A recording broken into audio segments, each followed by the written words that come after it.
Hi అండి, welcome back to your channel. ఈరోజు నేను ఆయి కుడుము ఎలా పెట్టుకుంటున్నాను అనేది మీరు కూడా చూసేయండి. ఎక్కువ గిన్నెలు ఏమీ అవ్వకుండా ఇడ్లీ పెడితే చాలా గిన్నెలు అవుతాయి అనే ఉద్దేశంతో ఈ విధంగా పళ్ళెంలో అయితే కుడుము అయితే పెట్టేసుకుంటున్నాను. సింపుల్గా నైట్, ఎందుకంటే నిన్న పూజ చేసాం కదా, అందుకనేసి ఇంకా నూనె వస్తువులు ఏమీ తినాలి అనుకోలేదు. ఈరోజు శని త్రయోదశి కాబట్టి అందుకనేసి ఈ విధంగా ఆయి కుడుము అయితే పెట్టేసుకున్నాను. ఎక్కువ గిన్నెలు అవ్వు, వేరంగా కూడా అయిపోద్ది అనమాట.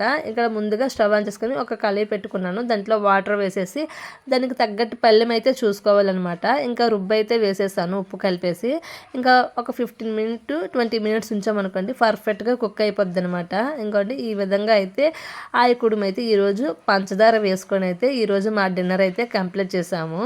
మరి మీ ఇంట్లో మీ డిన్నర్ ఏంటో అనేది కామెంట్ చేయండి. ఇలా ఈ విధంగా ఆయి కుడుము ఎంతమంది పెడతారు అనేది కూడా కామెంట్ చేయండి. వీడియో నచ్చితే like, share, subscribe. Thank you for watching.